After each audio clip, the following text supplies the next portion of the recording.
دوستو الو برصغیر پاک و ہند میں ایک پراسرار سمجھا جانے والا پرندہ ہے۔ شاید اس کی وجہ یہ بھی ہے کہ یہ رات میں نکلتا ہے اور دن میں آرام کرتا ہے۔ یہ پراسرار پرندہ ایک پاورفل شکاری بھی ہے۔ اپنے شکار کو پکڑنے کے لیے انتہائی خاموشی کے ساتھ اس پر حملہ کر دیتا ہے۔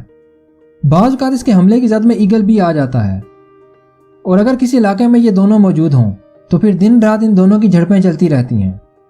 یہ ایک دوسرے پر حملہ کرتے رہتے ہیں اور یہ بعض اوقات ایک دوسرے کو مار بھی دیتے ہیں، اور اگر بات ہاتھ سے زیادہ گزر جائے تو پھر ایک دوسرے کو کھا بھی لیتے ہیں۔ آج کی اس ویڈیو میں ہم آپ کو الو اور باز کی صدیوں پرانی نفرت کے قصے سنائیں گے۔ ہمارے ساتھ رہیے گا۔ ویڈیو سے لطف اندوز ہونے کے لیے اسے پورا ضرور دیکھیے گا۔ دوستو الو ایک ایسا پرندہ ہے جو باز سے نفرت کرتا ہے۔ یہ کبھی بھی ایگل کو علاقے کا راجہ بننے نہیں دیتا۔ امریکہ کے ایک چڑیا گھر میں یہ ڈیسائیڈ کیا گیا کہ الو اور باز کو ایک دن کے لیے اکٹھا ایک ہی پنجرے میں رکھا جائے گا۔ اگلی صبح زو کیپر نے جو دیکھا وہ کافی حیران کن تھا۔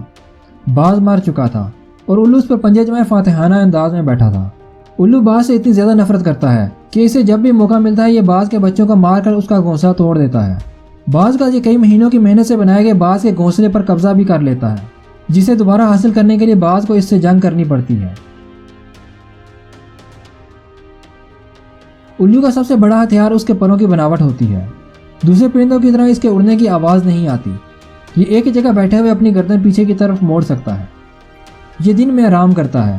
اکثر الو کو کبوں کے ہاتھوں پریشانی کا سامنا کرنا پڑتا ہے۔ بعض اوقات بہت سارے کبے مل کر ایک الو کو مار دیتے ہیں، لیکن رات میں یہ صورتحال بدل جاتی ہے۔ رات میں الو کبوں کو آسانی سے مار کر کھا لیتا ہے۔ الو کی اس بہادری پر آپ کی کیا رائے ہے؟ کمنٹ سیکشن میں ہمیں ضرور بتائیے گا۔